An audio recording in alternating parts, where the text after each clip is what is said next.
धनवान है धरती, यहाँ नित संपदाएं, कर्मवीरों का वरण दर्शन बढ़ाया भाव है जिसने, उसे भय और क्या संशय, अतिक की चरण शुद्धि को प्रयास साधन, अतिक की चरण शुद्धि को।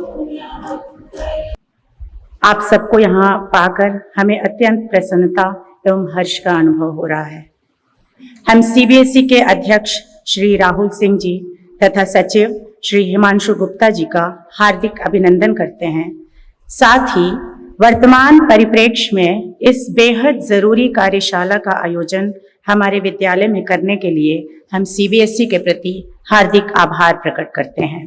केंद्र सरकार द्वारा मार्च 2024 में वरिष्ठ IAS अधिकारी श्री राहुल सिंह को सीबीएसई का अध्यक्ष नियुक्त किया गया। श्री सिंह बिहार कैडर के 1996 बैच के भारतीय प्रशासनिक सेवा अधिकारी हैं। एक शानदार शैक्षणिक और पेशेवर पृष्ठभूमि के साथ साथ श्री सिंह के पास सेवा मामलों, सतर्कता, प्रशासन, सूचना तकनीक और अन्य कई क्षेत्रों का समृद्ध और व्यापक अनुभव है।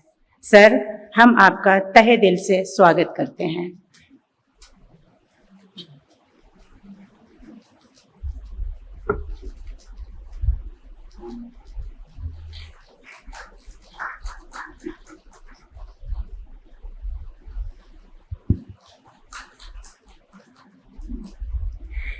केंद्रीय माध्यमिक शिक्षा बोर्ड के सचिव श्री हिमांशु गुप्ता 2012 बैच के भारतीय प्रशासनिक अधिकारी हैं। आपने IIT दिल्ली से इंजीनियरिंग की डिग्री प्राप्त की है। अपने शानदार करियर में बहुत से उल्लेखनीय योगदानों के साथ आप अनेक महत्वपूर्ण पदों पर आसीन रहे हैं। सर, विद्यालय में आपका हार्दिक स्वागत है।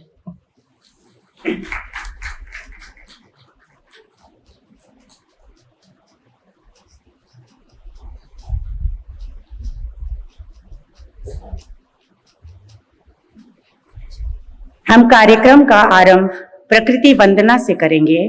विद्यालय क्वायर द्वारा प्रस्तुत है हे पुण्य प्रकृति, जिसकी रचना हमारे अपने पूर्व उप प्रधानाचार्य और हिंदी शिक्षक डॉक्टर कमल सत्यार्थी ने की है और संगीत दिया है पूर्व संगीत शिक्षक श्री उमाशंकर चंदोला ने। मैं प्रधानाचार्य श्रीमती अनुराधा जोशी से अनुरोध करूंगी कि वे हमारे विशेष अतिथियों श्री राहुल सिंह जी और श्री हिमांशु गुप्ता जी को दीप प्रज्वलित करने के लिए मंच पर आमंत्रित करें।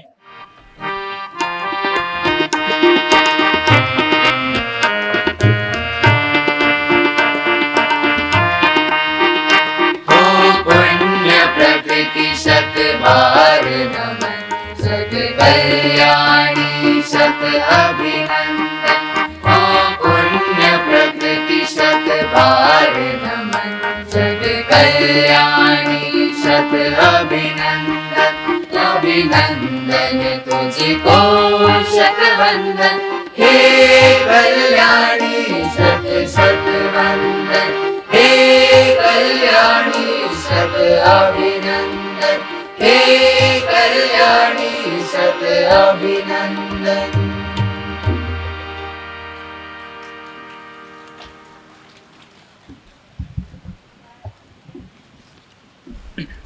धन्यवाद म्यूजिक क्वायर।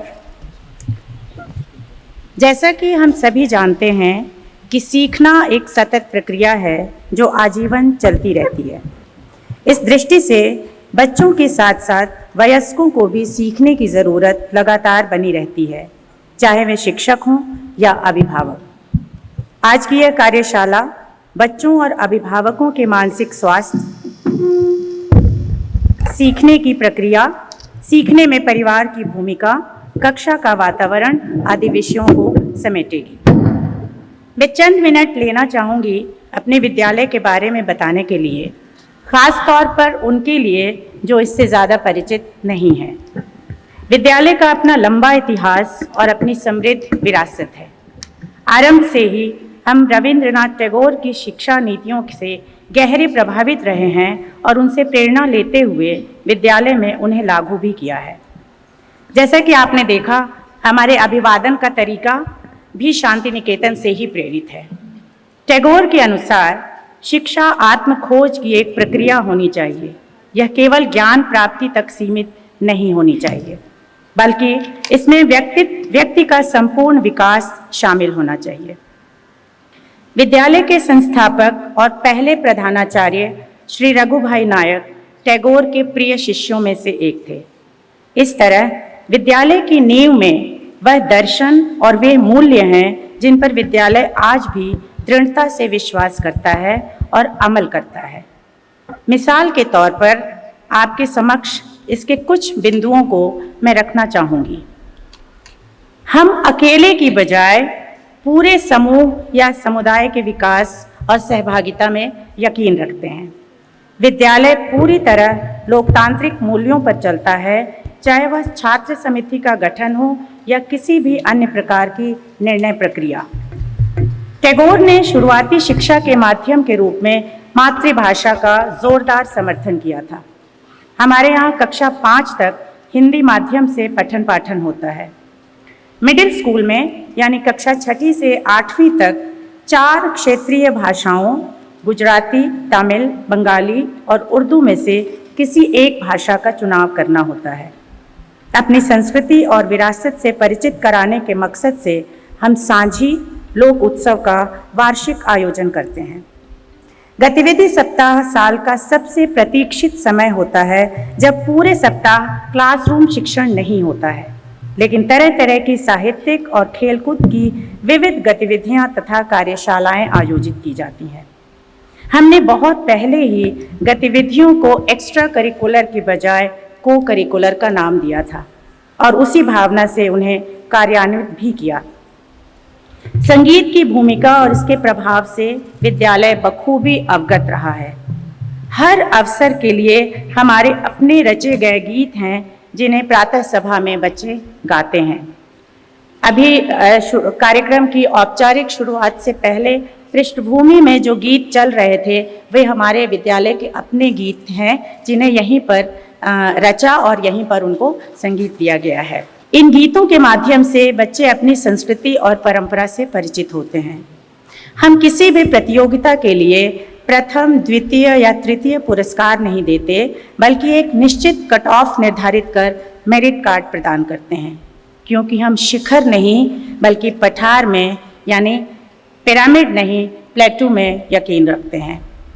इस तरह बहुभाषिकता, रचनात्मकता, तार्किकता, जीवन कौशल, सतत मूल्यांकन, मानवीय मूल्य, समानुभूति आदि की रोशनी में सीखने सिखाने के रास्ते पर चलने की कोशिश करते हैं। बहुत विनम्रता से मैं यह कहना चाहूँगी कि नई शिक्षा नीति ने जिस आधार और जिन बिंदुओं को प्रस्तुत किया है, एसपीवी पहले से ही उस पद्धति और प्रणाली पर चलता रहा है और यह बात हमें बहुत आत्मविश्वास और गौरव प्रदान करती है। मैं आगे के कार्यक्रम को बढ़ाने के लिए फिलहाल अपने आप को यहाँ विराम देती हूँ। जैसा कि मैंने पहले ही जिक्र किया कि संगीत किस तरह हमारे विद्यालय के ताने बाने में बुना और गुथा हुआ है, इसकी एक छोटी सी झलक आपके सामने प्रस्तुत है। हमारे विद्यार्थियों की प्रस्तुति भारत एक अनोखा राग है।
प्यार का संगीत है, ये शांति का गीत है, ये खुदा का राग है, भारत का राग है।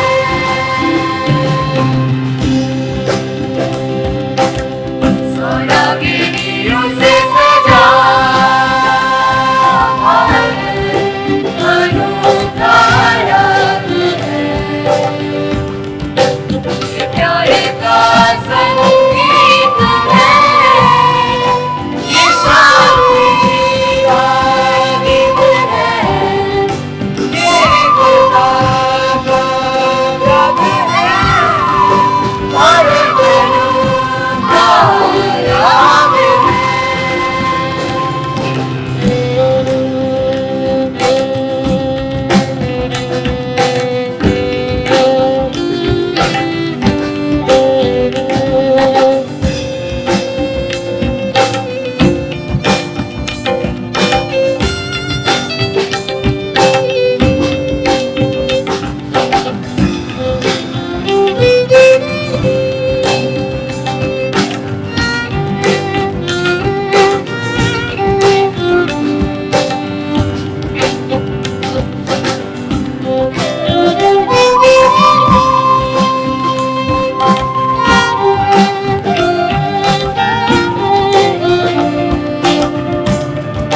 अनोखा राग है, भारत की इस एकताई में गूंजे हैं जो रागिनी, सब मिल गई एक धुन बनी, इस धुन में नारा एक है, इसका नारा एक है, ये राग सबका राग है, भारत अनोखा राग है।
धन्यवाद म्यूजिक ग्रुप इस अद्भुत प्रस्तुति के लिए। ये थी हमारे विद्यार्थियों की प्रस्तुति, भारत एक अनोखा राग है। अब मैं श्री हिमांशु गुप्ता जी से अनुरोध करूंगी कि वे चंद शब्द कहें। Chairperson CBSE Shri Rahul Singh sir, madam Anuradha Joshi ji principal of Sardar Patel Vidyalaya, Rohit ji from family parenting, madam Sonia ji, all the principals who are present today. First of all, I would like to extend my heartfelt gratitude to the school and to family parenting for organizing this training program. Board gives a very, very, importance to parenting, and we have realized that in education, NEP also says that there are three key pillars. One is the child, student, the second is the teacher, and the third is the parents. So the idea of today's workshop is to, tell all of you and discuss with all of you how and what we can do in parenting. And I won't take much time because, there are a lot of interesting lectures today. I would once again like to thank Sardar Patel Vidyalaya and Family Parenting for coming forward and collaborating with CBSE in organizing this workshop. Thank you so much. बहुत शुक्रिया sir. अब मैं श्री राहुल सिंह जी से अनुरोध करूंगी कि वे इस सभा को संबोधित करें। Thank you very much. Himanshu, Mrs. Joshi, teachers and staff of Sardar Patel, principals of other CBSE schools who are gathered here today. First of all, I must thank the school for the wonderful presentation put up on the stage.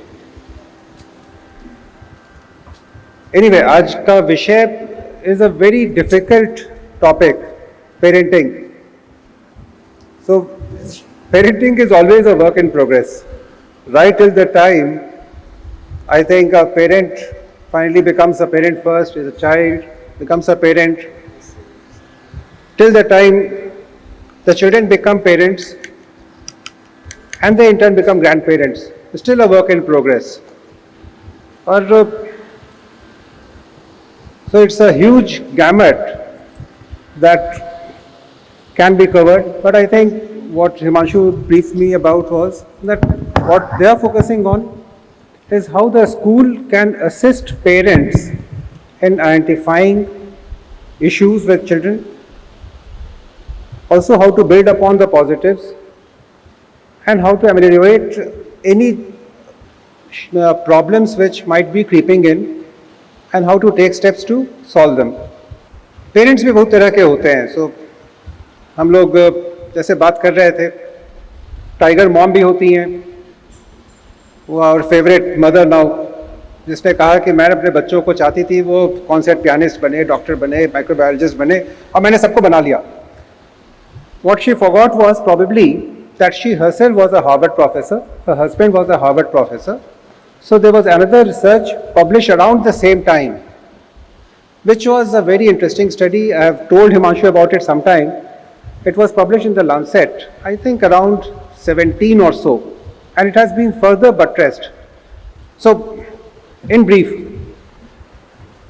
the study was about identical twins separated after birth or at birth, brought up in different homes, either in an orphanage, maybe in two different foster homes, one with the original family, one with the foster home or an orphanage, and so on and so forth, in societies which have roughly equal, in a way, wealth and attainment opportunities. That is Western Europe, the US, Canada, Australia and New Zealand.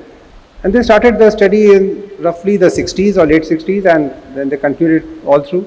So finally what they found was very startling. So they found that roughly more than, a statistically significant, very significant proportion of such identical twins ended up in very similar professions, with very similar educational qualifications, with very similar choices of life partners, as well as in terms of their children. I think the last one is a bit far-fetched, but still, if they have published a study, they did some research. But the interesting conclusion is not this, that they ended up remarkably similarly in terms of their career attainments and other things. The interesting observation that came out from this was whether they felt happy about their lives. That was the differentiator between the different ways they were brought up in a very strict household with lots of beatings, abuses, etc. Whether they were brought up in a loving and caring home. So how they felt about themselves when they became adults.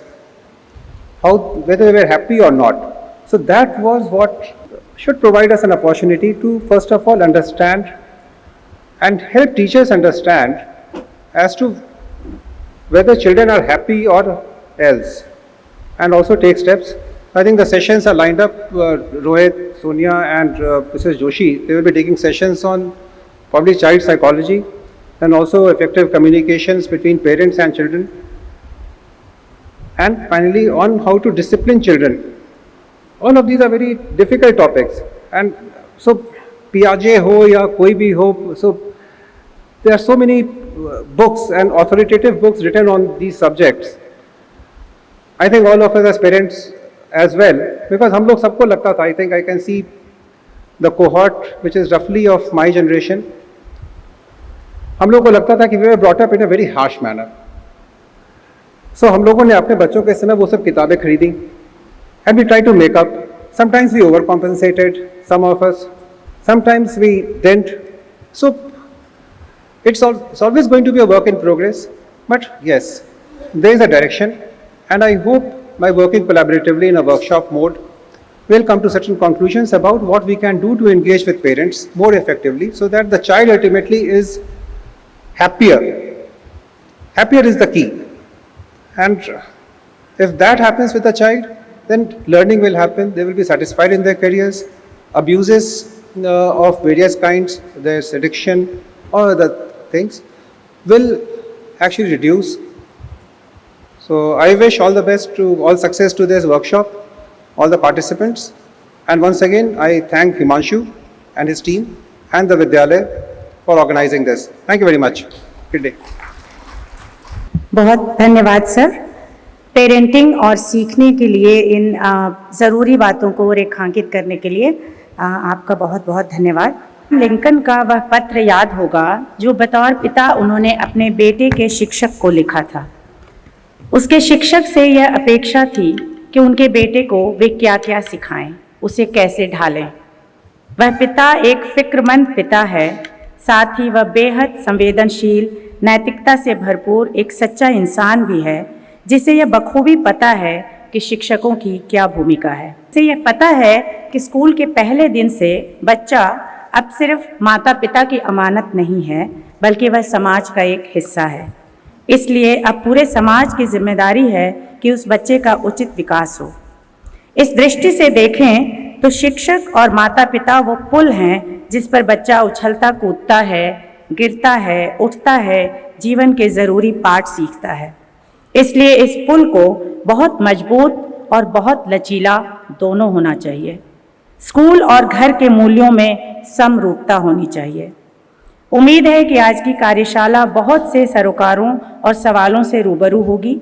मैं आज के संदर्भ व्यक्तियों से आपका तारुफ कराने के लिए सुश्री मैती जवेरी को आमंत्रित करती हूँ। Good morning, everybody.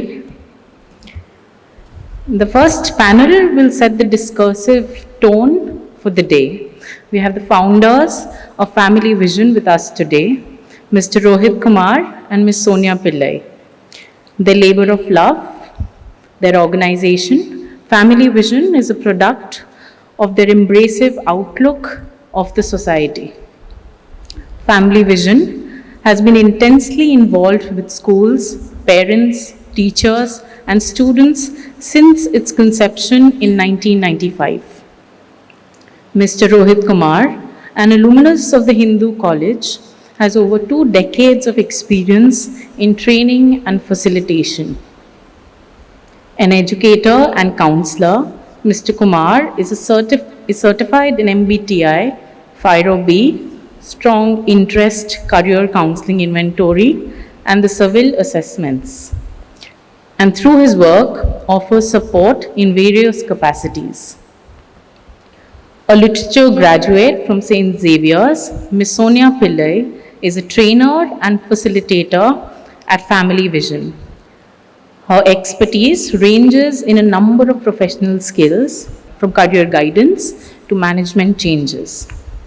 Along with her team members, she's a staunch advocate of building and fostering the culture of care through education, training seminars, inventive workshops, and personal development programs. Under the lens of their expertise, we shall be reviewing the significance of the socio-emotional aspect of learning and the necessity of building an emotionally intelligent family. We honor to have your expert knowledge to commence the day with. The third panelist today is our principal, Mrs. Anuradha Joshi, with over 3 decades of experience in the field of education. Her extensive involvement with various dimensions of schooling, from framing evaluative standards to the nitty-gritties of teaching-learning processes, has ensured the Vidyalay's prominence in the scholastic realm. Tireless years of dedication led her to being a recipient of the National Award in 2016. Her commitment to the constructivist model of education, intertwined with her love for the environment, is reflective in her inclusivist philosophy and approach, and has helped us retain our unique identity. We are pleased to be able to conduct the sessions of the day with your guidance and knowledge. It's really nice to see you all, and thank you for being here. This is Rohit, I'm Sonia. So folks, very brief introduction, we won't go on and on, because you know what they say, the definition of a bore is, B-O-R-E, somebody who's talking about himself when you want to talk about yourself, right? So we'll keep it very, very brief. We are called Family Vision, and our motto, as you can see, is building a caring culture. Would you agree with us if there's one thing that's missing in the world today? It's care.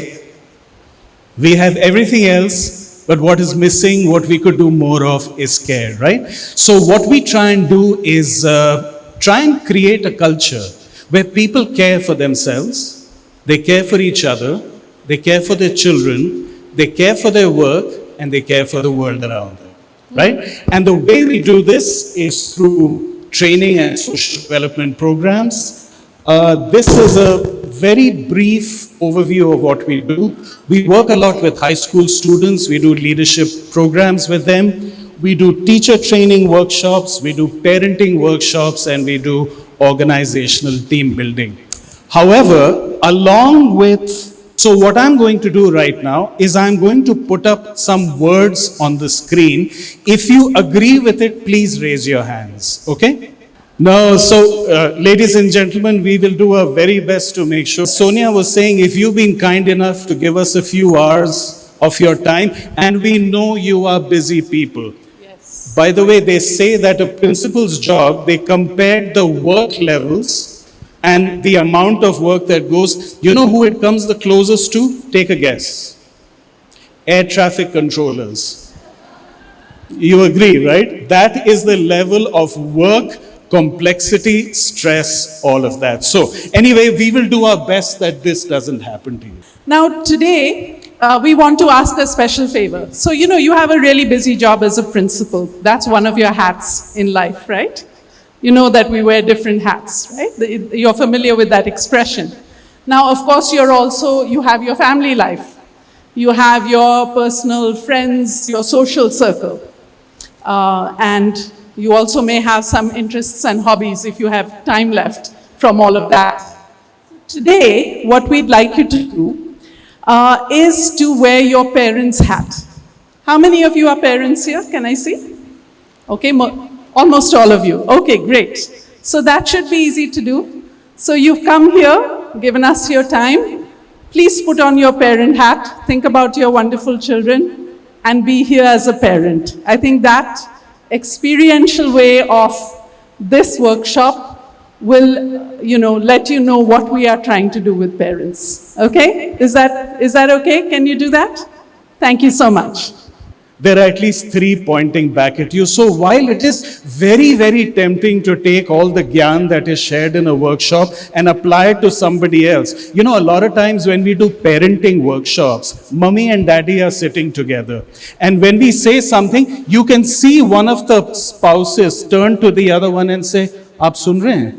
मैं पिछले 13 साल से आपको यही बताने की कोशिश कर रही हूं, अब ये बाहर से आए हैं, इनकी तो बात सुन लीजिए." But it doesn't work, does it? क्योंकि देखिए, जो गलतियां दूसरे में हैं वो हो सकता है 3 गुना हम में हो, लेकिन जो खूबियां दूसरे में हैं वो हो सकता है 4 गुना हम में हो. कहने का मतलब ये, there is only one person in the world you can actually change. You know who that is? It's your mother-in-law. No? It's your husband. Oh my, it's your wives? Have you noticed how the husbands are wisely kind of not letting their voice go too high? Smart move, gentlemen. No, you're absolutely right. There is only one person in the world we can actually change, and that is ourselves, exactly. But you know what? We were just thinking about it. There are so many principles over here. And each of you is responsible for thousands of young lives. That is an incredible amount of influence that you have over the future. I think you would agree with me that you literally hold the future of the country in your hands. Please know that, and please know we really appreciate that. Acha. You know, I was reading about this child psychologist. This is a parenting workshop, right? So I was very interested, and this renowned child psychologist, at the end of his career, okay, so we're not going to deal in theories today, okay, we're going to hopefully talk about some time-honored tips that can be a starting point for all of us and also for the parents that we are responsible for.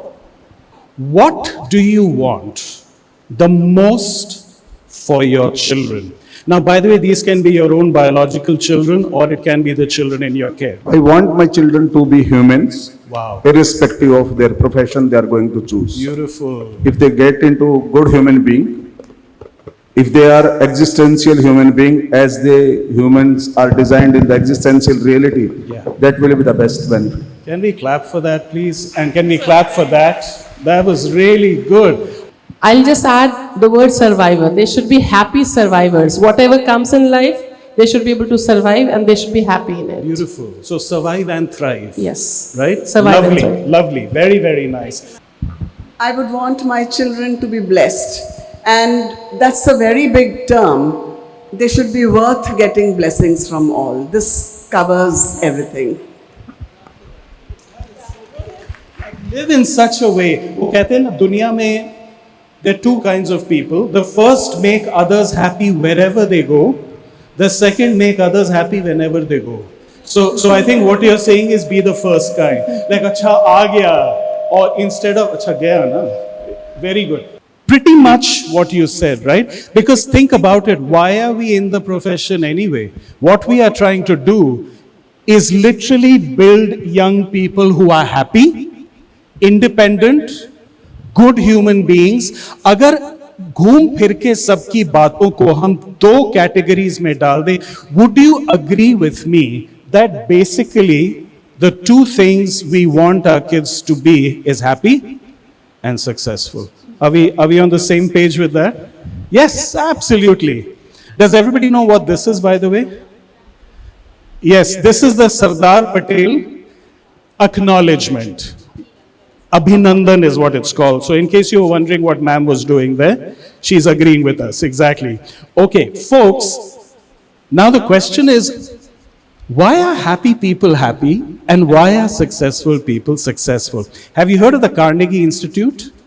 Okay, it's a very interesting place that does what we call meta research in the US. They analyze the lives of 10,000 very successful people from 50 countries to find an answer to this question. And you know, just so there was no occupational bias anywhere, they had people from a wide variety, many different walks of life. So I guess that's an engineer.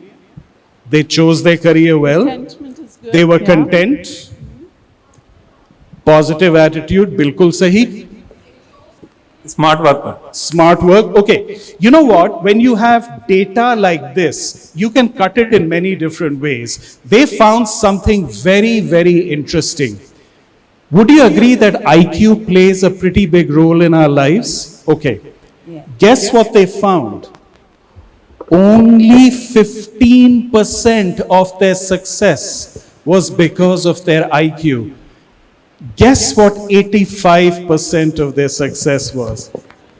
So, EQ. you are SQ. absolutely right. Your answers pretty much all fall into this. Has everybody heard the term EQ? Sir. Yes, sir. Sir, I think emotional quotient is that you have to control your emotion and try to understand other emotions, and you balance both.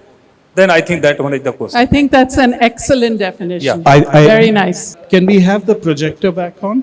Yeah, so you are a group of principals, and that's why we are getting so many amazing answers here. I really like the way you've defined it. It's amazing. So once we get the presentation back on, we can also add ours, okay? I really like that. If success and happiness in life is an iceberg, not like the one that sank the Titanic, speaking metaphorically, that bit that the world measures is actually very little. The real thing is going on below the surface. Okay, can I give you the technical definition of EQ, which is actually very similar to what a lot of you said?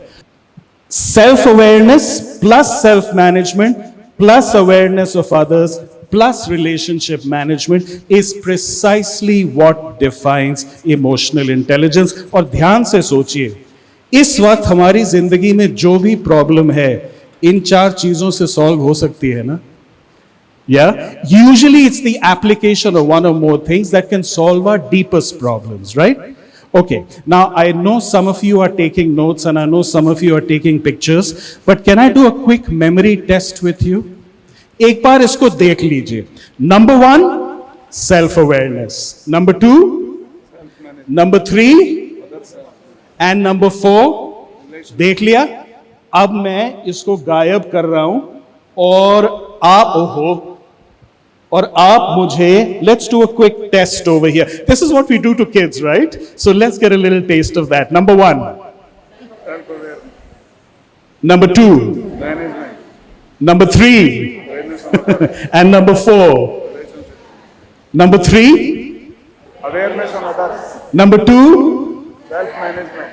Number 4. Relationship management. Number 1. Self-awareness. Full marks to all of you. Please clap for yourselves. Well done. We've got a very good set of students here, right?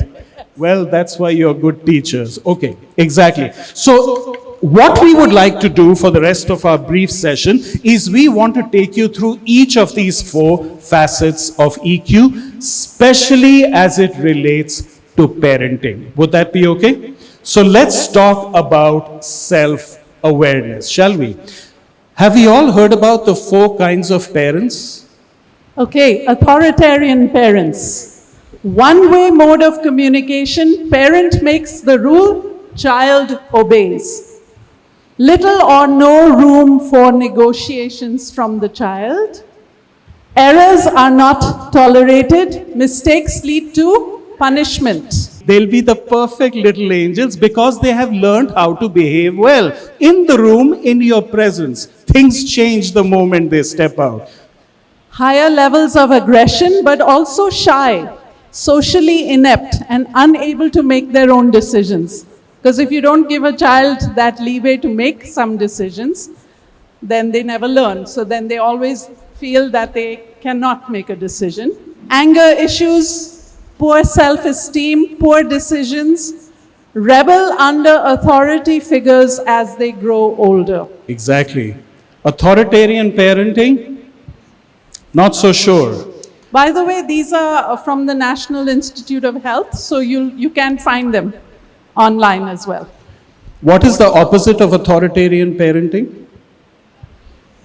Democratic. Permissive parents. or as ma'am likes to call them, hippies. The hippies were probably the children of authoritarian parents. Yes. And who decided to go the other way because their parents were so authoritarian. Now, permissive parents on the face of it can be very warm and nurturing, and they usually have minimal expectations. They are more like friends than parents. They rarely raise their voice at their kids. The communication remains open, and the low levels of expectations usually result in rare uses of discipline. लेकिन बच्चों पे क्या असर होता है? They give their kids a lot of freedom and stay out of their way, fulfill their basic needs but stay detached from their lives, limited communication, little nurturing, little expectation. And now there are some benefits, and the benefit is the child becomes a survivor. Okay, but he's not a very happy child because these kids are resilient and self-sufficient, but these skills have been developed out of necessity.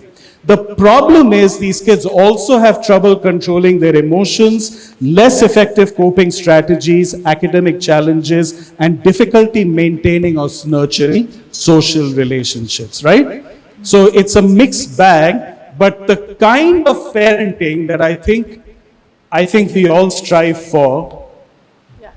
Okay, so balanced parents, in psychology, it's also called authoritative parenting. So it's a little difficult because you can mix it up with authoritarian, but the two mean exactly different things. So we went ahead and called it balanced parenting, just to be clear.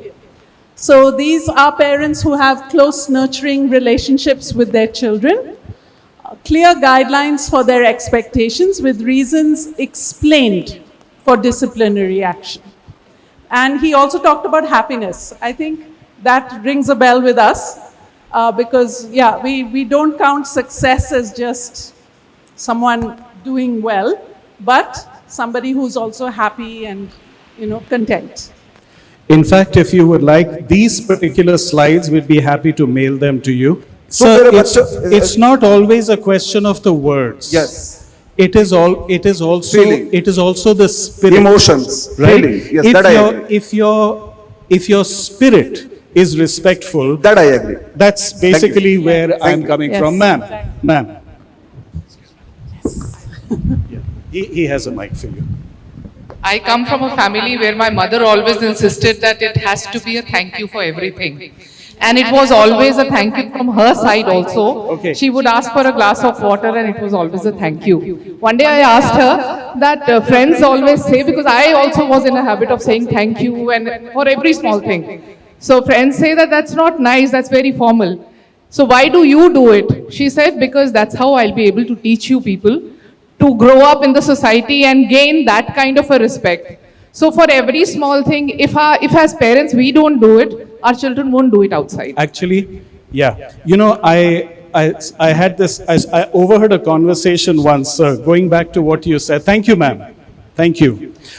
So one guy said to his father, he said, Dad, why should I be polite and respectful when others are not polite and respectful? Fair question. Fair question. And you know what the father said? He said, son, you are not polite and respectful because the other guy is a gentleman. You are polite and respectful because you are. And I thought that was a great answer, right? Because, honestly, thank you. As educators, we are supposed to be thermostats, not thermometers. A thermometer only reflects the temperature. And right now, the temperature in society is pretty lousy. We are supposed to be thermostats. We are supposed to affect the temperature. So let's do that. Okay? One very important part of self-awareness is also self-acceptance. Have you seen parents trying to live out their lives through their children? Their unfulfilled hopes and dreams to their children? It's a tragedy. Many times, also, by the way, have you seen this unhealthy competition going on between children where they are forever trying to kind of come across better or more affluent than others? We work with high school students, and the first thing we do when we do a workshop with them is we tell them this. We spend money we don't have to buy things we don't need, to impress people we don't like. Mat kara karo. And they all look a bit sheepish, right? So I personally like that a lot. Okay, we're going to change gears a little bit and go from self-awareness to self-management. Okay. Okay. Here's a silly question. How many of you like music? Yes, that was a silly question. How many of you are musicians? Badhiya hai. Because I'm also part of your category. We would like to teach you a song. Is that okay? I think it's good to take a little music break right now. This is a complicated song. थोड़ा आपको focus करना But होगा. they are principals, they'll get it. They'll get it. They'll get it. They handle a lot of data, lots of. तो सारे अपने और thoughts निकाल लीजिए और इन शब्दों पे focus कीजिए. Complicated lyrics हैं. Are you ready? I'm happy, happy, happy, happy to be here today. I'm happy, happy, happy, happy to be here today. अगर पहली बार समझ नहीं आया तो to be here today I'm happy. To be here today I'm happy. To be here today I'm happy. मजाक कर रहा था. It's the easiest song in the world. गाना कुछ ऐसा है, भागिएगा मत. मेरा, I mean, you know. Oh, first, can I just try to understand from you all, why are some words in white and some words in yellow? To be emphasized more? To live in the present? For the tone? The importance of the words? Importance of the sequence? The here and now? Okay, excellent. Good answers. We will tell you the reason in just a minute. Languages. Your answers are good, but they're not the right ones. The song goes something like this. Bhagiega mat, please. Huh? I'm happy, happy, happy, happy to be here today. I'm happy, happy, happy, happy to be here today. To be here today. I'm happy to be here today. I'm happy to be here today. I'm happy to be here today. Was that easy? Now all of you sing with us. One, now you really have to sing. Gentlemen, you will also sing, huh? You're not going to let the ladies sing. Okay, you're going to sing. 1, 2, 3. I'm happy, happy, happy, happy to be here today. Little louder. I'm happy, happy, Happy, happy to be here today. To be here today. I'm happy to be here today. I'm happy to be here today. I'm happy to be here today. बढ़िया गा लेते हैं आप, तालियां बजाइए इनके लिए. कितनी मधुर आवाज है आप सबकी. अच्छा, अब मुझे बताइए व्हाइट और येलो क्यों है? Can I tell you why? The gentleman will sing the words in white. And the ladies will sing the words in yellow. Gentlemen, raise your hands, please. Come on, don't be very. Oh, good, good. So, gentlemen, you will sing with me, and we will go. I'm happy, happy, happy, happy. Ladies, raise your hands, please. The ladies, where did she go? Ladies will follow Sonia and sing To Be Here Today. So, men, white. Ladies, yellow, and we're going to see who sings it nicer. Okay. Hanji? I guess. Are you ready? Ready? 1, 2, 3. I'm happy, happy. To be here today. You don't sound very happy. Can you at least sound like you're happy? The men are going, I'm happy, happy, happy. Arey yaar, at least sing like you mean it. Okay, let's, little more Josh, folks. One, बेइज्जती हो जाएगी हमारी, you know. 1, 2, 3. I'm happy, happy, happy, happy. To be here today. I'm happy, happy, happy, happy. To be here today. To be here today. I'm happy. To be here today. I'm happy. To be here today. I'm happy. To be here today. Very nice. Now, can you go a little faster? And this time, we're going to add a little condition to it. When you're singing, you have to raise your hands. So you'll go happy, happy, happy, just so I know who's happy here.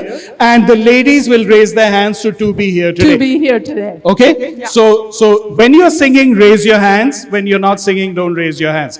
Ready, folks? 1, 2, 3. I'm happy, happy, happy, happy. To be here today. I'm happy, happy, happy, happy. To be here today. To be here today. To be here today. I'm happy. To be here today. I'm happy. To be here today. Very nice. Now we're going to change it around a little bit. The ladies will do I'm happy, happy, and the gentlemen will do to be here today. Okay? Gentlemen in yellow, ladies white. Let's do this. 1, 2, 3. I'm happy, happy, happy, happy. I'm happy, happy, happy, happy. I'm happy. I'm happy.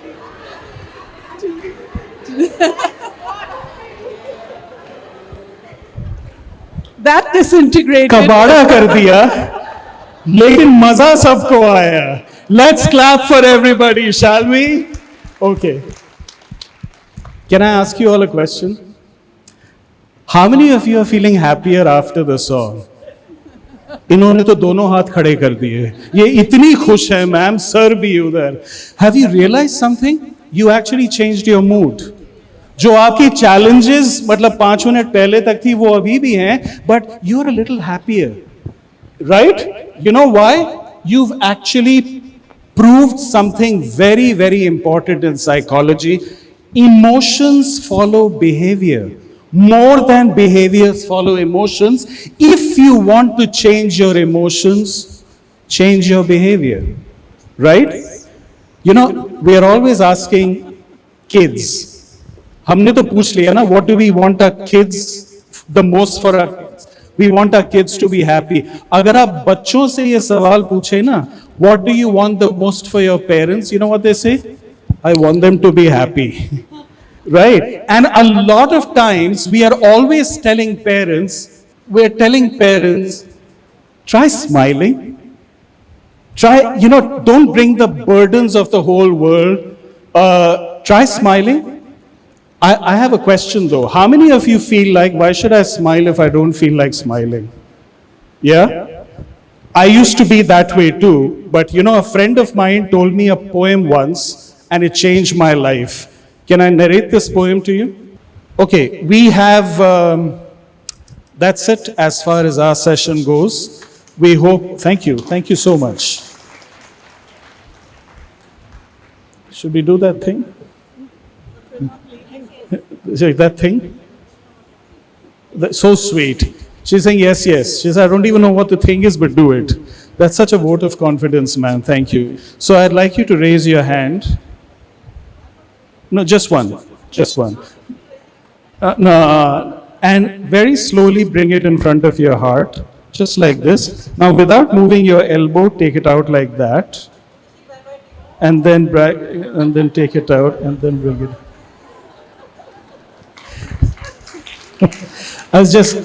Don't go. We are not finished yet. Yeah.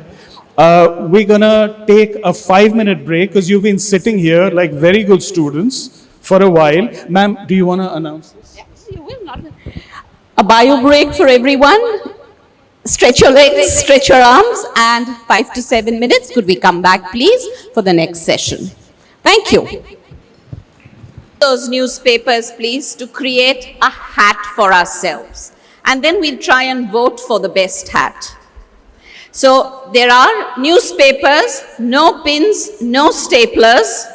They stand for constraints in our lives. And as a team sitting on the table, can you make a hat? The activity doesn't end there. You need to tell us what kind of a hat is it that you've made and why have you made that? So while we go around, can we start making those hats, please? You're done? Very good. We'll just come around. Well done. We'll just come around. Oh, there's so many of you done. Well done. Who's ready to tell us which hat you are?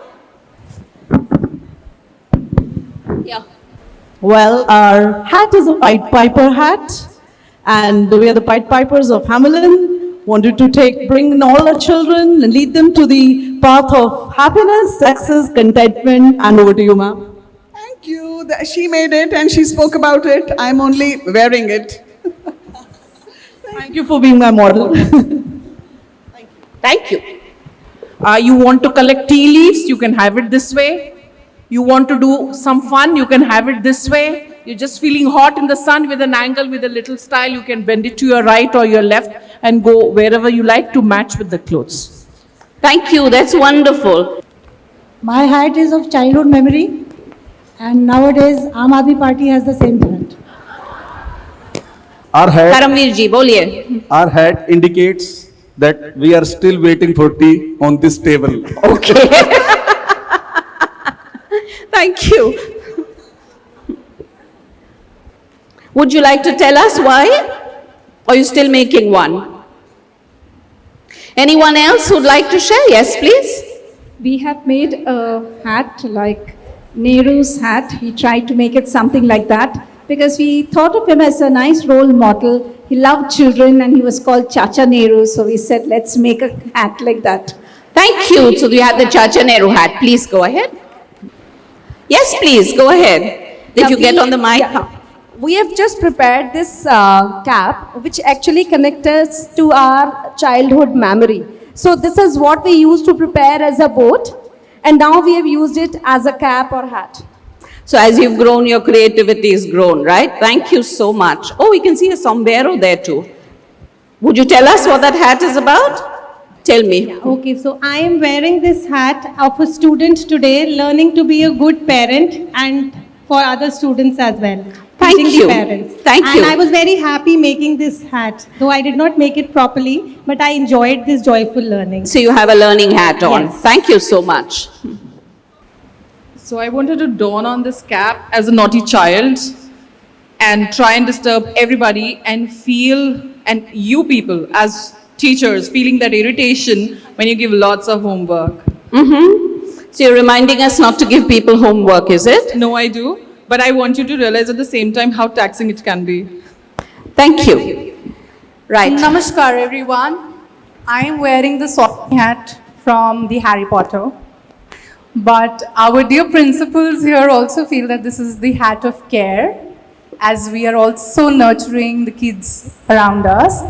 And it's also the cap and the hat of responsibility. Thank you. Thank you. Now, would you like to vote for the best hat? Or are we all winners? Thank you so much. That's the true spirit of learning, as we are all winners. Thank you so much, everyone, for participating in that. Let's get down to something that as principals, we don't really like.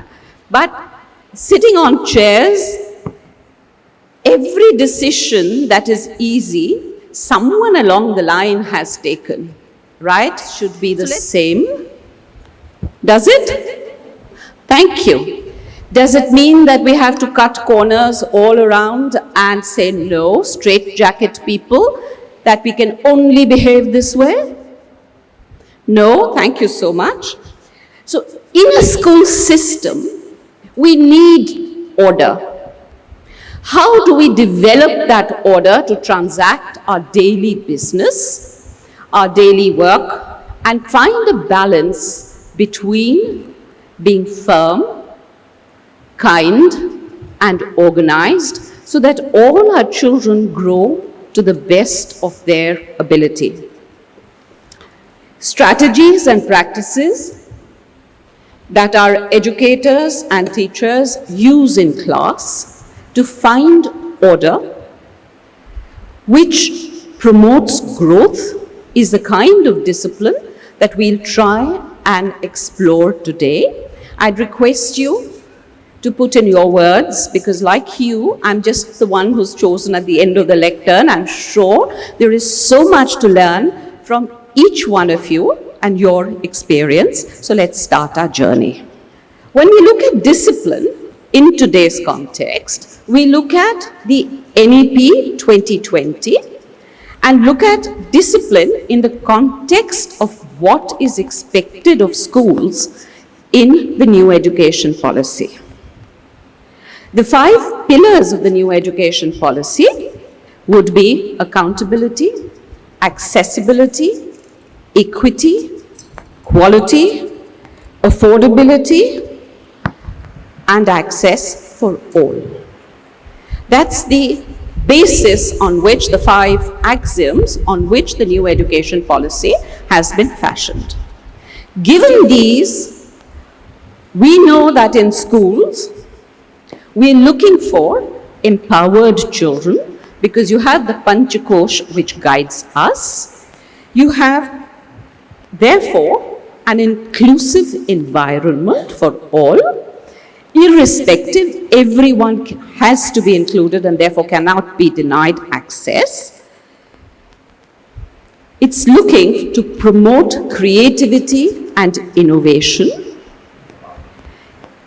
The education policies, Panchakosh, cannot be completed without parental involvement, of which Sonia and, I forgot your name, have been so, Rohit, I know, I was just pulling his leg, have been so vocal about and so good about this morning. You're looking for teacher well-being because it's only happy teachers who can create happy classrooms. It's only people whose love for teaching transcends just being present who will really transact education in a learning mode rather than a teaching mode. And therefore, you'll have engaged learners. The Panchakosh is the NEP's variety of what we call holistic education, which talks about Annamay and Pranamay as nutrition and physical growth. It talks of Manomay as mental well-being and mental growth. It talks of Vijnanamay as good decision-making and perspective-taking. And it talks of Anandamay as bliss or happiness, with which we've had a huge amount of discussion this morning. So, given these contexts, how do you prepare children for the future? And where are we at the moment? So if I was to look at what can we expect of children who are 3 to 5-year-olds and take them on this journey to Anandamay, we need to be very cautious of the fact as to how and where we lead or lay our expectations. While Rohit and Sonia have spoken about what kind of parenting there will be, as educators, we need to know as to where are they at the moment and how can self-realization help them graduate through school in the most wholesome manner. So, when we look at the slides there, it says, we are working with children who have very, very short attention spans. Post-COVID, the attention spans have got even shorter. Given the social media interventions, they've gone even shorter. So given that these children are 3 to 5 years old, our ability to hold that attention by a stretch of imagination will not exceed 10 to 12 minutes for 3 to 5-year-olds if we are lucky. We expect our children to be able to take care of themselves, the fundamentals, wash their hands, have their bio breaks, be able to feed themselves, ask for water if it is necessary, take on the very first stages of responsibility, identify their shoes and socks, identify their bags and bottles, and be careful to take them home. We are all aware that children, when they come into nursery, step out of home for the first time. और जो ये बच्चे हैं, ये ऐसे घरों से आते हैं जहां आजकल ज़्यादातर एकल परिवार होते हैं, इन्हें लोगों के साथ काम करना अभी नहीं आता है. We've gotten into an age where children are my room, my books, my everything. So our first task is to get them to work in teams or cohorts where they have a sense of belonging with their children who surround them to make it a happy, healthy class. Therefore, being friends and being kind to each other is extremely important. Yes, there will be many missteps. जब छोटे बच्चों को आप kindness सिखाते हैं, शुरुआत में बड़ा मजा आता है, and you have so many lovely stories to hear when they drop each other's bag and pick it up and put it on the table and put the hand up to say, we've been kind today, right? But that's what 3 to 5 is. Their understanding of the world and their friends is not quite where we as teachers would like it to be.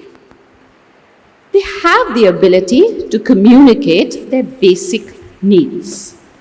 When they grow a little older, expectations increase. So for the age of 5 to 7, we expect them to be able to organize their own bags. We expect them to be able to hold the books the right way forward so that they know when the page is to be turned, to follow with the finger when we are reading. They have more developed communication, so we do a lot of storytelling, story writing, working together, waiting in lines, learning to put their hands up when they'd like to talk, managing small tasks on their own. Go fill your water bottle. If your bag or your tiffin is empty, put it back in your bag. That's our normal expectation. What helps with a lot of them is if you have very clear and consistent rules. I'm repeating what Rohit and Sonia said, but if you have communicated very clear, very few, but consistent rules, they learn very quickly. If you encourage problem solving, uski bottle mein pani khatam ho gaya, who will help? Small things, the children take up and rise to your expectations. Why I'm going through all these is that we will look at where our children are, the first part. We then look at what our behaviors and emotions usually are, where do they come from, how much can we control, and then go on to facets and ways of disciplining, right? अभी तक तो बच्चे सुनते हैं because for a lot of them the teacher is God. Ma'am ने बोल दिया या आंटी ने बोल दिया, पत्थर पे लकीर पड़ गई. When they start growing a little older, there are a lot more questions that they ask. क्यों करूं? So by the time they're into 8 and 11, we need to be into a mode where there are many more inputs from them, where they do things voluntarily of their own when expectations are clear to them. They're still in the mode where they love pleasing their teacher. And as adults, that's the area that we can make the most of. They have enhanced self-control, but tantrums as well as giving way to their emotions, which they really haven't learned to define as yet, is still a problem. You'll have tears where you don't know whether they're anxious, whether they're sad, whether they're missing somebody, because that emotional language hasn't come up as yet. So an area where we can work when it comes to discipline is to develop that language of emotion. Help them manage their frustrations a little better. A good idea is to get them to start to apologize. They still are very good at following role models. So if we model behavior and we take a wrong turn or an action which on reflection seems a little harsh, this is the time to say, oh, I was in a bad mood. I wish I had made a better decision. Can you help me decide? You get the class working with you and you're not on a power pedestal. That helps immensely. But they're also ready for more independence. So when you give them work to do, if you give them the independence to choose, the chances are that the work will be done on their own and so much better.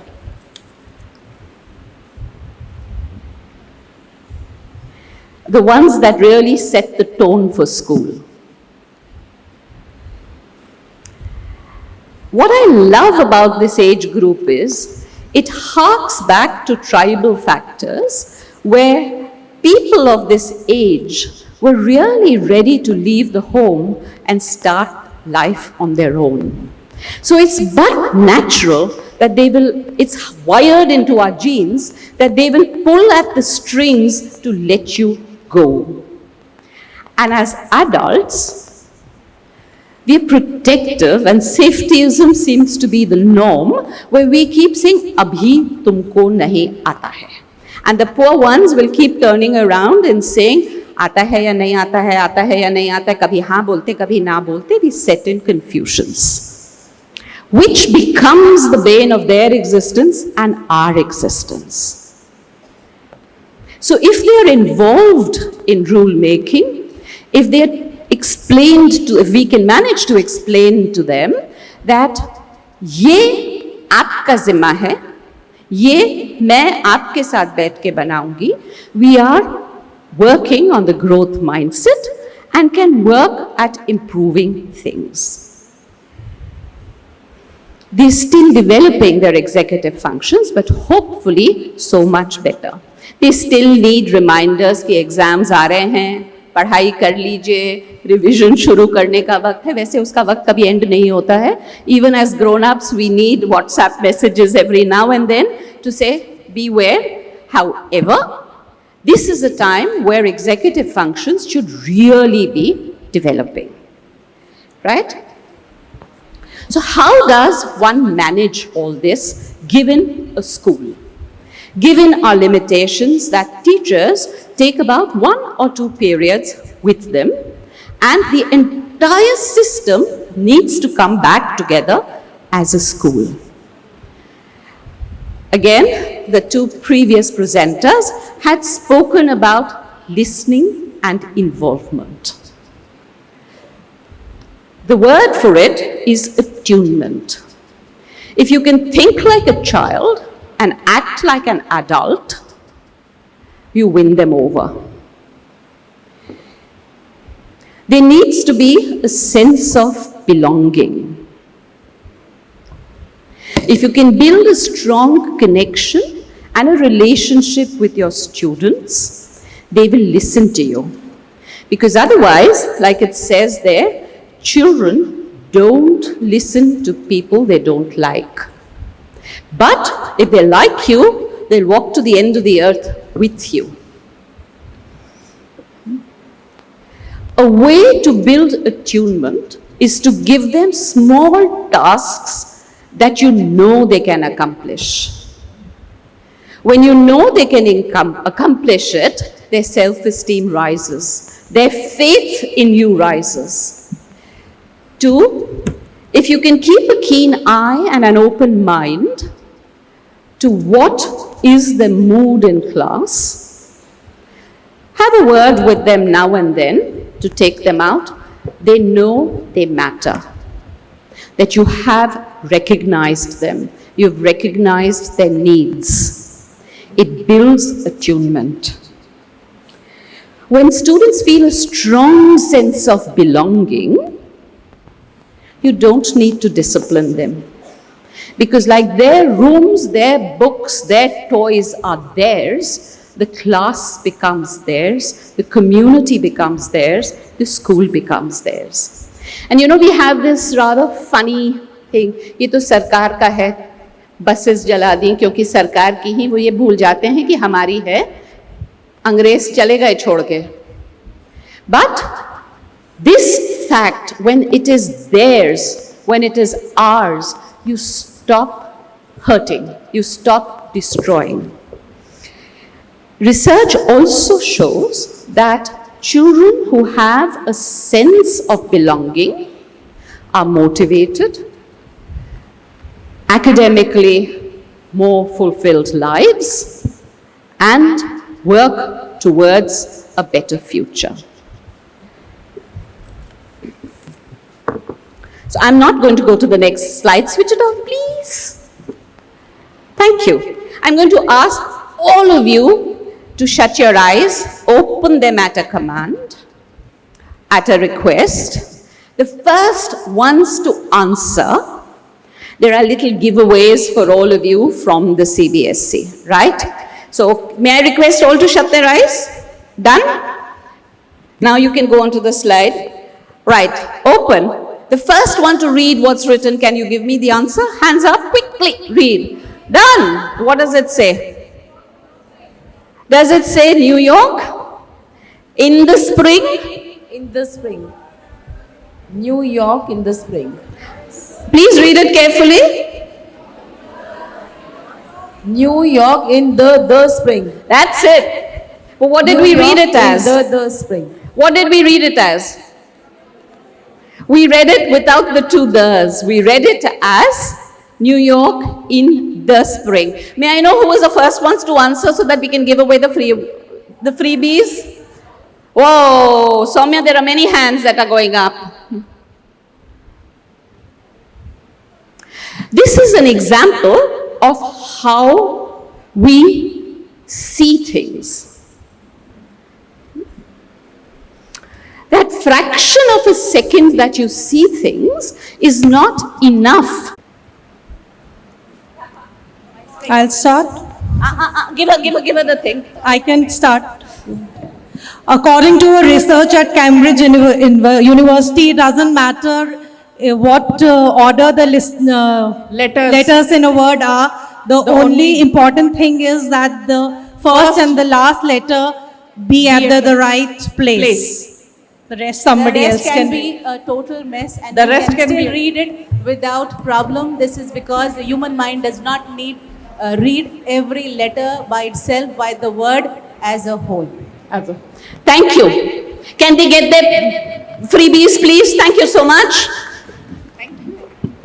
You read something that actually doesn't make sense, right? This is what perception does. Curtsy CBSE, thank you. So I was just explaining what I did, giving you another chance, all of us, another chance to look at how things change. Now you read it, all of us will be able to read it and give it meaning. And yet we know it is not complete. Quite often that's how we read circulars, isn't it? Particularly when they come after 10 at night. And then we want to know, shall we give off in school or shall it be on in school? Is it going to be a rainy day? Is it not going to be a rainy day? Or is it only for teachers? That's how we read. So it is imperative that we pay a little more attention to how we build context. Why I'm talking about all these is because they all become hurdles for us as decision makers. So when we then need to make a decision, we've got to first realize one thing. Emotions are not all bad, nor are they warring with us. Some emotions help us become more humane and therefore are essential. They what define us as human beings also. So what we end up doing when we don't pay attention and we make up from our experience is we catastrophize. When facts and cynicism takes a decision, we'll end up saying, the world will always be like this. हम लाख कोशिश कर लें, हमें ये नहीं पता चलता है कि बारिश कल होगी या नहीं होगी. क्यों नहीं पहले बताते? Right?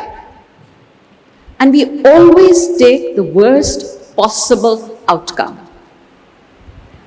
4 बच्चे लेट आ गए, हम खड़े हो जाते हैं गेट पे, मैं तो खड़ी होती हूँ कि कितनी बार आपको बोलूंगी कि वक्त पे आइए, क्यों नहीं आप समय पे आ सकते हो? ये तो हर बार ये ही करता है और ये कभी भी नहीं सीखेगा, कभी भी नहीं सुधरेगा. This becomes a huge hurdle in your mind and therefore in the learner's mind for development.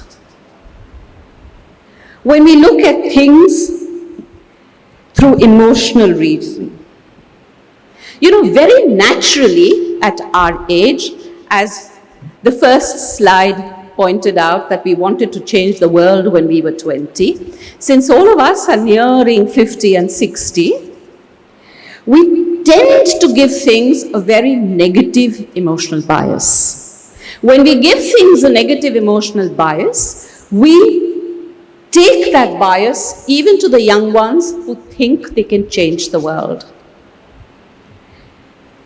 We land up overgeneralizing. Last year ऐसा हुआ था, इस साल भी ऐसा ही होगा, सदा ऐसा ही होगा, लाख मैं कोशिश कर लूं. But nothing is as constant as change. We change as we understand our people better, our pupils better, they change, life changes. But we forget that. Without taking into context, like we read the paragraph, New York, New York, the spring, we tend to gloss over facts. And we come to black and white reasoning, whereas reasoning is always nuanced. कभी-कभी हम बच्चों वाली हरकत करते हैं.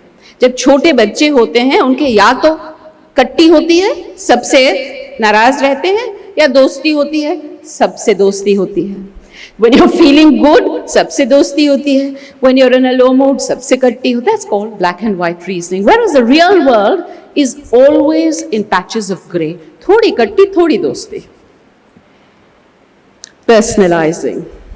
Our ego takes such a hit. To say, जब मैंने बोला, तुमने क्यों नहीं किया? All of these are hurdles when we look at empowering children. They're no-go areas, not zones that we need to enter. Why?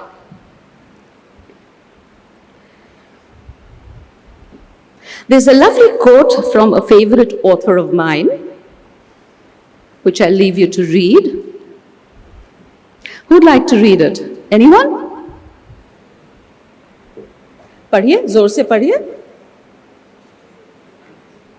Mic है आपके पास. Our emotions evolved to help our brains to calculate our reactions. The very traits that made them useful hundreds of thousands of years ago can also cause behavior that is inappropriate to our current civilized existence. Thank By you, ma'am. Leonard Mlodinow. Mlodinow. Thank you, ma'am. Remember, we started off as hunter-gatherers, right? We needed to be safe. We developed the famous psychological experiments, reflex action. Knee pe hathoda mara, the knee jerks automatically. So our safety is our first priority and is almost like a knee jerk. I'll just come back down to that.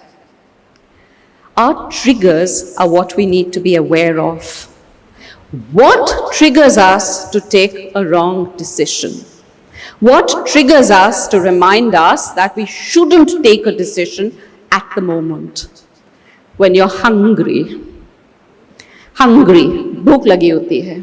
Research shows that when prisoners are granted parole, if they're the first few cases in the morning, and judges, by the way, are experienced at judging, 60% will be granted parole. However, if the judgment is in the latter half of the day, closer to khana time, the number of people being granted parole comes down to 30%. That's because our emotional state is very different when we come happy in the morning and face the troubles of the day to say, I'm no longer in that state of happiness that affects the kind of decisions that we take.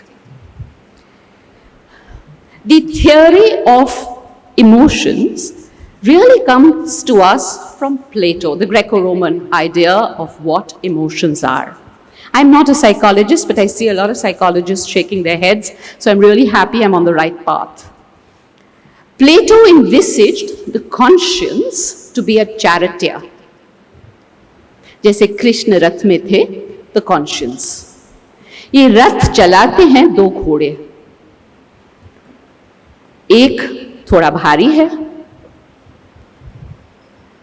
दूसरा थोड़ा हल्का है. The biblical concept of the 7 deadly sins. Does anyone know what they are? Sister Reggie, I could see you somewhere. Could you help me out with the 7 deadly sins? Sister, could you help me out with the 7 deadly sins, please? Gokul sister sitting in front of you. Pride is the first one. Pride, avarice, what else? Can't hear you. Just put your hand up, the mics will come. Envy. Envy, pride, avarice, greed. Sloth. Lust, what else? Sloth. Gluttony. Lust. Jealousy, fine, thank you. Sloth, actually. So you have sloth, envy, greed, avarice, pride. I've forgotten one, but you've got the 7. Sorry? Okay. So let me do them again. Greed, wrath, pride, envy, gluttony, sloth, and lust are the 7 deadly sins. One of the horses is associated with these 7 deadly sins. But nothing in life comes without an equality, right? There are equally 7 wonderful virtues. Can you help me with the 7 virtues? Very good. Compassion, chastity. What else? Sorry? Okay, we'll take gratitude. Selflessness. Diligence, humility, patience. There you are. So the 7 horses, the 2 horses, one stands for the deadly sins, one stands for the wonderful stuff that all of us have. The charioteer's task, like that of our brain, is to constantly balance both and find a way forward. However, as research developed in neuroscience, they found that Plato's idea didn't quite match up. When you want to research in neuroscience, as imaging techniques improved, we needed to define emotions better.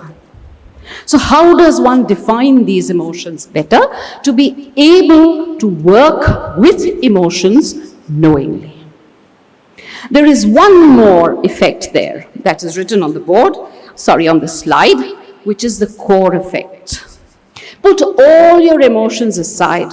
There's something called intuition, right? The core effect is a measure of our physical well-being. The core effect is counted on 2 categories. That's valence, our ability to recognize it and acknowledge it, and arousal, how we react to it. I'll tell you a little story. I was just talking to Amita, which reminded me that I was in Tezpur a while ago at the height of insurgency.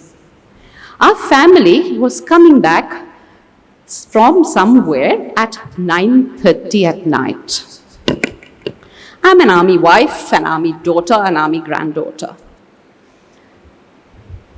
As we turned a corner to climb up to the hillock where we stayed, the driver stopped the vehicle and told me that put the children under you and take the sack on you. There was nothing that we could see. It was late at night, and in the northeast, which is an hour and a half ahead of Delhi almost, it becomes dark that much quicker. Bamboo thickets create quite the Alfred Noyes-ish environment. And from nowhere, two people with guns appeared. Why did he stop? I still don't know the answer. But that was a time where all army vehicles were supposed to carry guns. You couldn't go anywhere, even to buy vegetables, without guns. So my husband and the driver put out their guns. And the people just vanished. I really don't know what made him stop, what made him slow down. That is the core effect, where our intuition brings us to life to say something is wrong. And you and I, as principals, very often when we go around the school, we have this intuition, कि आज तो कुछ गड़बड़ है, या कुछ गड़बड़ होगा. That is something that is wired in our DNA, and it's called the core effect. In highly charged situations, where we really don't know the way, the core effect kicks in to help us take decisions. Right? Now let's go a little more to find out what is an emotion. Anderson and Adolphus, in the previous century, worked very hard to define an emotion. Emotions were then said to have 5 properties: valence, persistence, scalability, generalizability, and an automatic response. We've all seen this happen. Suppose you're standing out in the field and a crowd of birds suddenly dips on you, you duck. Right? That's valence. Or you see a mouse in the house, when you do, it's your reaction. But what happens is that your heartbeat continues to beat quicker. So there's persistence of the emotion. It stays with you for a little while. What is scalability is how much of that emotion you feel. Is it too much, or I can handle it? All these emotions, no one has to tell you that ab aa rahi hain, react karna. It is automatic in us that we behave in a certain manner. Right? That fear element drives us to duck and move away. And we will do that every time when we are hit with that particular kind of an input or stimulus. By and large, most people will do the same. So it's general, there is a scale to it, and emotions persist for a little time, and we react to these emotions. That is how neuroscience, affective neuroscience, measures emotions, and that's how a lot of research is done in the field of emotions. Yoga teaches us to handle scalability. Right? Yoga helps us in cases of acute stress, in cases of acute depression, in cases of acute anxiety. So the scalability of the emotion comes more in the mid-range, the gray range, rather than in extremes. However, in children who haven't learned to control these emotions, it's always in the extremes. Some of us too, actually. When we are irritable, long day, they are in the extremes. So now that we understand a little bit about emotions, how do they guide our behavior? I heard someone talking a few minutes ago as to how the modern world has changed our lives and how social media impacts us. My heart goes out to that baby. right? Completely confused. He's going to grow up, or it is going to grow up to be a little one who really doesn't know emotional control. Because there hasn't been attunement, parents haven't had time, they've been so busy on their own, and the little one is lost for attention. So what are the factors that affect emotion? That's frustration for you, right?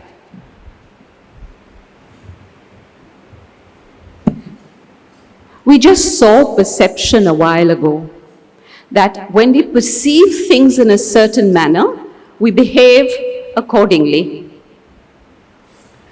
Also, governing us are our attitudes pre-learned to situations.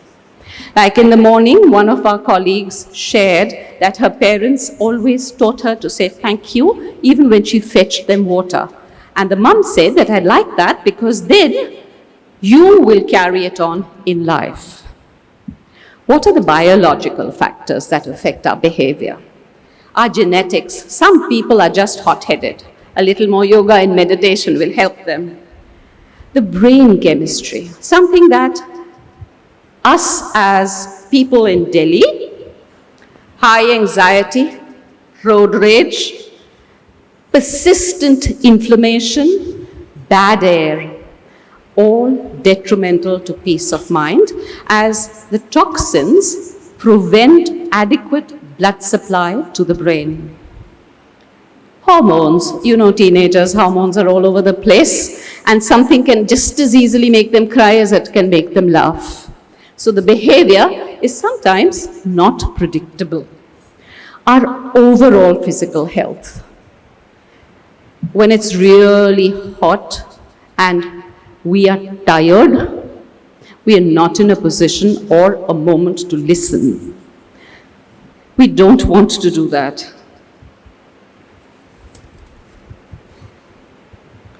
Our cultural and social factors.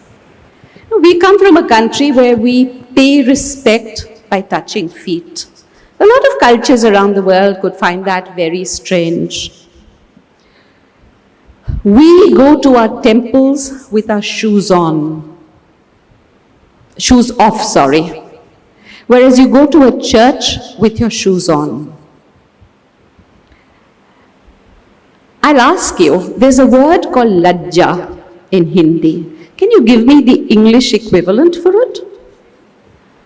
It's not shame. Lajja is not shame. What else? Is lajja shyness?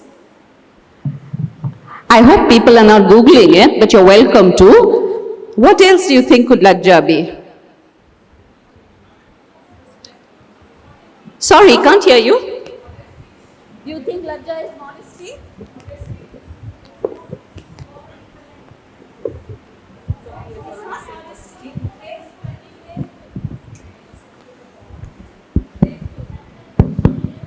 Graceful or Grateful? modesty? Sorry?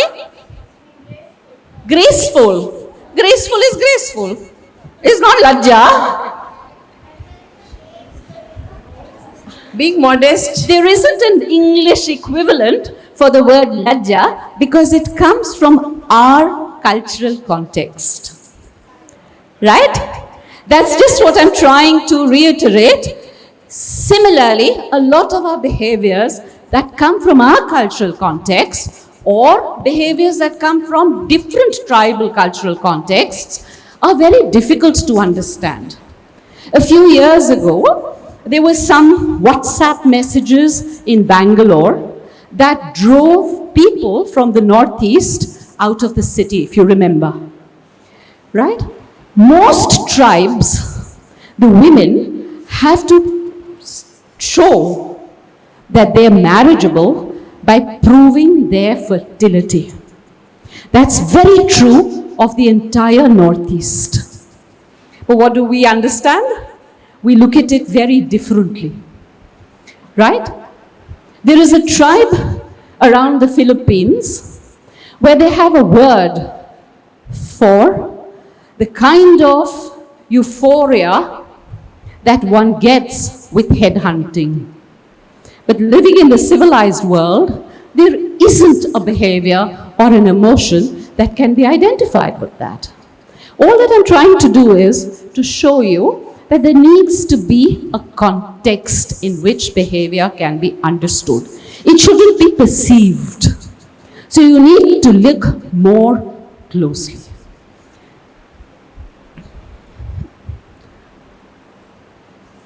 Right. I'm sure people have lots to say about that, isn't it? Isn't that what we've come to? Even on the beach, sun tanning means the cell phone is tattooed on the body. Social factors. What does the cell phone do? We know that it reduces. What does it reduce? Attention. Wonderful. It reduces attention. What else? That's social media. It drives girls to be more aware of their physicality. Because girls love the Instagram. That's what research shows. So they need to look good. And this fear of being left out. Unless you can post a photograph where you look the perfect Kim Kardashian, you're not really acceptable. For boys, it's video games. Unless you can play and reach a certain area, which you will get onto the darned video games till 2 o'clock at night, not be able to get up in the next morning, but that's an addiction that they need to follow. Those are the social norms. People in the West are actually thinking of, should they start schools later? Do we want to come to that? See, with cell phones, let's look at parenting. Safetyism has become such a major issue. पहले नहीं होता था, parents आपको ये कभी भी नहीं बोलते थे, is my child safe in school? Can I check on the camera? They trusted us, right? आज नहीं नहीं मत करिए, मेरा बच्चा बीमार हो जाएगा, हल्का फीवर है, आपने घर क्यों नहीं भेजा? Little things become big. Free play. I'm sure all of us, as younger versions of ourselves, went out and played out in the park without grown-ups saying, अब मेरे बच्चे को बॉल दे दो, उसको तुमने बॉल नहीं दी. You see, what happens is, when children play on their own, they play of their own accord. They're ready to be accommodative. They're ready to sit and talk, to say, अच्छा तुम वहाँ तक लेके जाओगे, तो मैं आगे तक लेके जाऊँगा. But when grown-ups settle in, they take away the right of learning from them. And safetyism, मेरा बच्चा भी बहुत अच्छा खेलता है, उसने देखो 2 गोल मारे, अब सब उसके लिए ताली बजाएंगे, robs our children of the ability to learn to make decisions. It robs our children of the ability to learn to work with people. Deprives them of the ability to make accommodations. So we have more fights, we have more small-mindedness, we have more bigotry. Now, each of these factors doesn't work alone. They all work together in context to come to a behavior pattern. By and large, by age 6, children should actually be helping around the house. Pani le aao, मामा की help कर दो, कटोरियाँ रख दो, पापा की help कर दो, newspaper रख दो, and gendering roles, I shouldn't, right? By age 8 to 11, they should be stepping out to get things from the nearest grocery store. Then you don't have to sit to tell them, 26 रुपए में से अगर आपने 19.5 निकाले तो कितने बचे? They are practicing learning, they're being empowered as they go along. But we're robbing them. Our safetyism is robbing our children of all these little learning skills.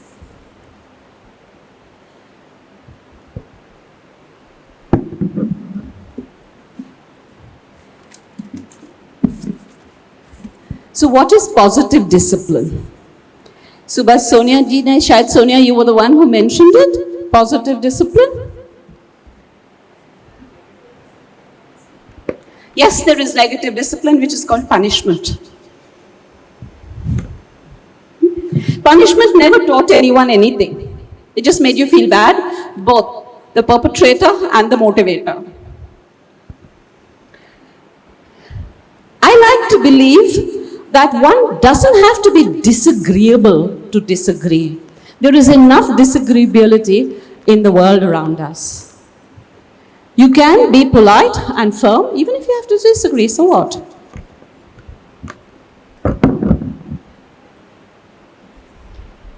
So focusing on solutions rather than the punishment. Very often, children who misbehave are people who are craving attention. And they're looking for that little spot where they can work with you and say, hey, I exist, notice me. But they only don't know how to do it. Consistency, what Sonia spoke about. Encouraging autonomy and not delving into safetyism. Creating a learning environment, because every mistake is really a stepping stone to improving yourself. Consequences, when they come from a power inequation.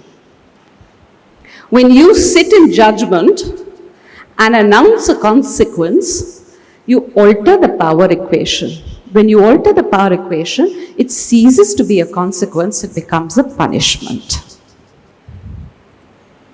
So when you focus on solutions, you get so much further. So let's look at a little video on what is sympathy and empathy, and then we come into a few case studies.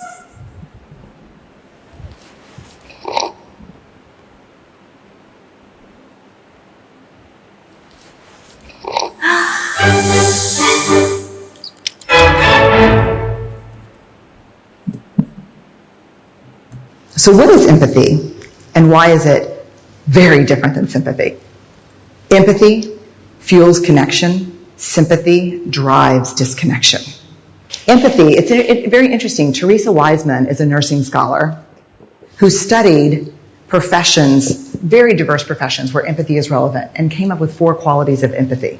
Perspective taking, the ability to take the perspective of another person or recognize their perspective as their truth. Staying out of judgment, not easy when you enjoy it as much as most of us do. Recognizing emotion in other people and then communicating that. Empathy is feeling with people. And to me, I always think of empathy as this kind of sacred space when someone's kind of in a deep hole and they shout out from the bottom and they say, I'm stuck, it's dark, I'm overwhelmed. And then we look and we say, hey, climb down. I know what it's like down here, and you're not alone. Sympathy is, ooh, it's bad, no, you want a sandwich? Empathy is a choice, and it's a vulnerable choice, because in order to connect with you, I have to connect with something in myself that knows that feeling. Rarely, if ever, does an empathic response begin with at least. I had it, yeah. And we do it all the time. Because you know what? Someone just shared something with us that's incredibly painful, and we're trying to silver lining it. I don't think that's a verb, but I'm using it as one. We're trying to put the silver lining around it. So, I had a miscarriage. Oh, at least you know you can get pregnant. I think my marriage is falling apart. At least you have a marriage. John's getting kicked out of school. At least Sarah is an A student. But one of the things we do sometimes in the face of very difficult conversations is we try to make things better. If I share something with you that's very difficult, I'd rather you say, I don't even know what to say right now, I'm just so glad you told me. Because the truth is, rarely can a response make something better.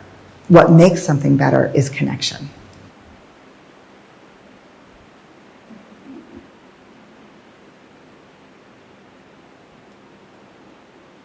Right, so I'm now going to share with you something that happened in our school and request you to give us how would you apply what you have learnt this morning to sort the case of discipline. A couple of years ago, class 12, rite of passage, always wants to leave a mark, we all know that, they have to do something different. So here this class 12 in a school that talks about environmental sensibility decided to get, I'm told they're called pook bombs, where you blow into it and you put it down, there's a loud noise and nothing else.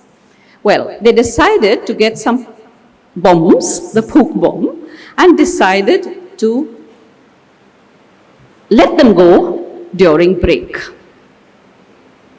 They had fun. There was a loud reaction. Most, like I told you, most children need a reaction when they do something silly. The children of our student executive, which is the leaders of the school, decided that this is not acceptable. They need to realize what they've done is wrong. How do you think we should deal with it? I'm leaving it open to all of you. In the light of what we've learned, how should we deal with it? क्या करना चाहिए? बोलिए. बोलिए. Can we have the mics, please? Can you help them with the mics? Thank you. Thank you. Open? Yeah. Ma'am, this happened with me as well. So first year, lot of students burst crackers and, harmed the school property as well.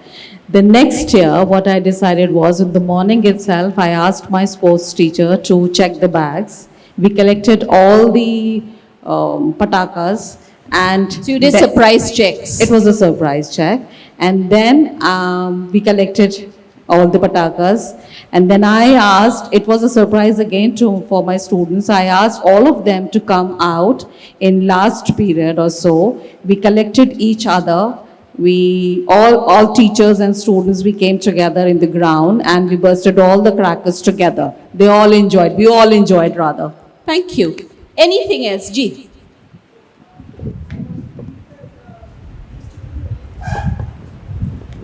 Thank you. Thank you so much. So I personally feel that, we also have experienced similar instances in the past, and I feel that what we did in our school was, these children who are doing this, they need someone to talk to. They need that attention. The moment you speak to them, you identify what is it that they want to be heard about, I think that, solves problem to a certain extent. But then that has to be a regular exercise. So yes, of course, doing surprise checks and everything can help, but making them feel a part of the institution and giving them the ownership, I think that is very crucial, very important in this case. So you would like to promote a sense of belonging? Yes, absolutely. As a consequence? Not as a consequence, but being a part of the team, that they are not on the other side, we are all together. So Right. that thing, that compassion or that understanding has to be built in. So you won't do anything?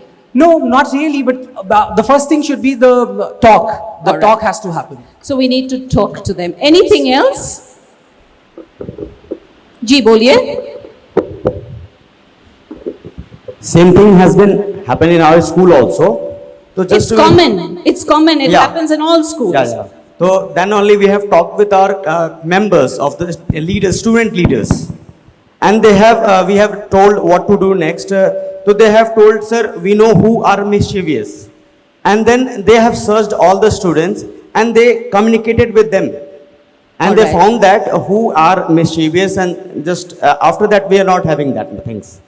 Okay, let me add another layer. We have a very clear policy of no crackers in school, right? So that is something that is known to all the children.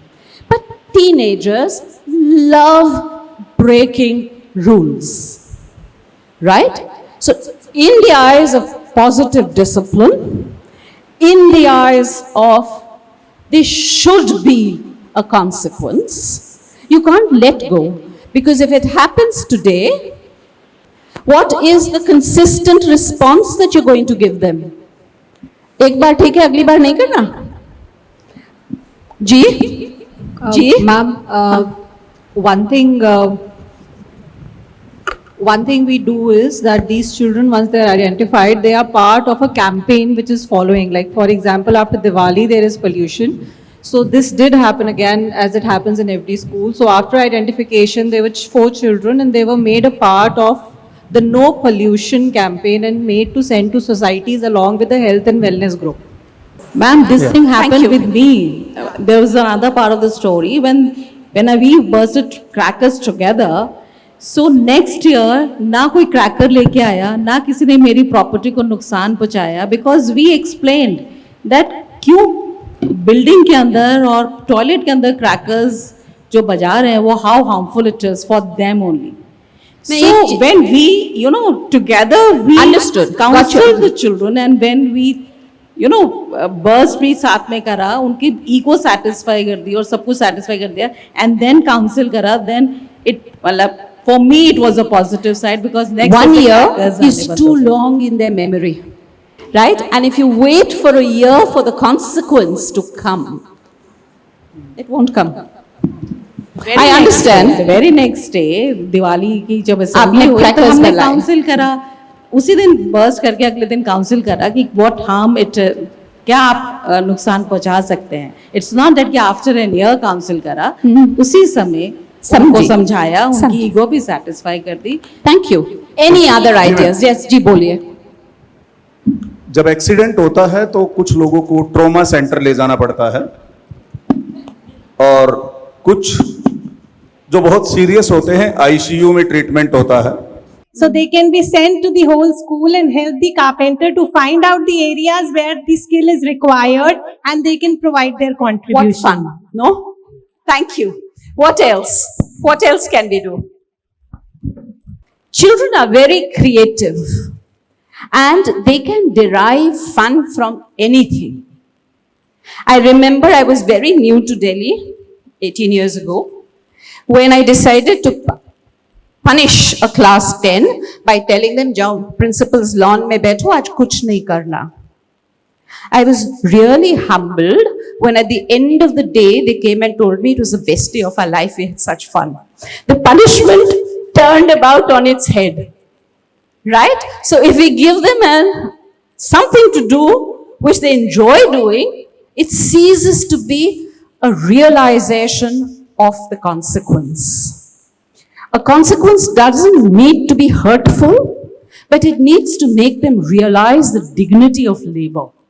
It needs to make them realize and become self-aware, manage reactions much more than just taking an individual idea and promoting it. What else? What else can we do in the ideas of what we have discussed this morning? Any idea? Boliye. A day in the life of a carpenter, make a digital, a report and observe the carpenter, how he, figures out how does he screw the furniture and the effort that it makes and where does he sit. Is there enough ventilation of fan? I mean, generally they turn off the fans and do it, and then make a nice report out of it, create it, and then pass it on to the other classmates maybe. I mean, it just came out of it. What a wonderful idea. That's precisely what we also did. The teacher and the children were told that they need to earn money to pay for the carpenter who will set it right. So they need to realize, like she said, the effort that would go into doing it. Also feel the pain of, or the sadness, I wouldn't say the pain, say the sadness of having to do without it. And it's never happened in school after the once, right? So when they learn that there are consequences, they don't break rules. When they make rules themselves, there is a sense of belonging and they won't do it. Do we have time for more or are we hungry? Sorry? You're hungry? Shall we stop here? We're giving you 3 case studies to carry with you. Be wonderful if you could do them at home or in schools. And all the very best. Thank you so much.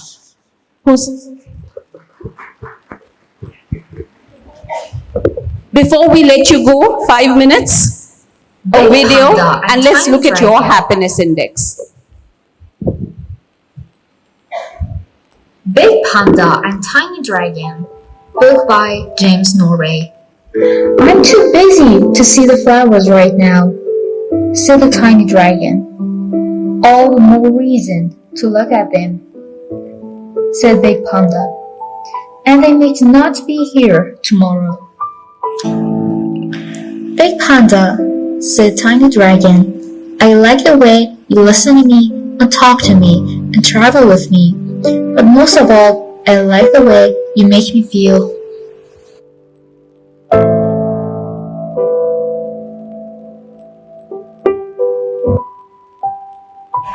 The most important thing, said Big Panda, is to pay attention.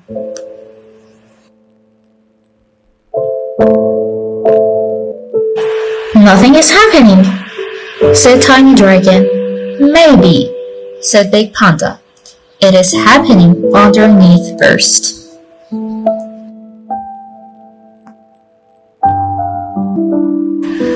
Sometimes I think I'm not good enough, said Tiny Dragon. A tree doesn't compare itself to other trees, said Big Panda. It just blossoms. I want to change the world, said Tiny Dragon. Start with the next person who needs your help, replied Big Panda. Thank you. And here is a little blob tree for anyone who'd volunteer to tell us, how do you feel? Look, where are you on the tree, and let us know how do you feel. I hope it's been a learning experience for all. Would anyone volunteer? Where are you? Yes, sir.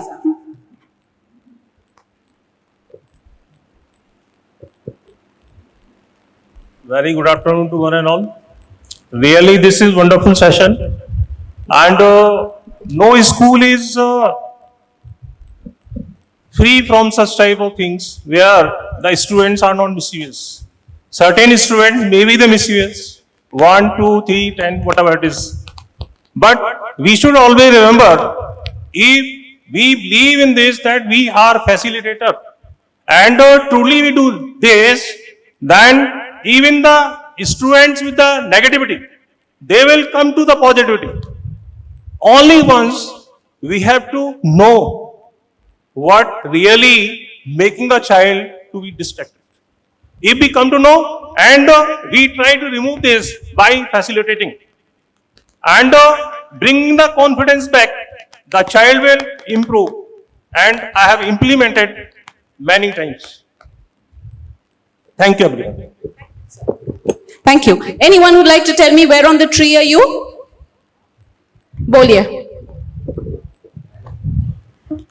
Here where we have 3 people standing together. At the bottom of the tree? No, on the top where 3 people are together. Okay. So I see CBSE. Near the top. Yes, I see CBSE, my teachers and my school together over Wonderful. Thank you. Anyone else? Anyone else who'd like to share? You find yourself at the top of the tree. Lucky you. Lucky you. I feel that I'm on the top of the tree, particularly with the respect to the parenting skills we have gone throughout the day. And definitely this was a wonderful session. Particularly all the principals being heads of schools, they got time to reflect upon within their own self. It was self-reflection session. Thank you, sir. Thank you, sir.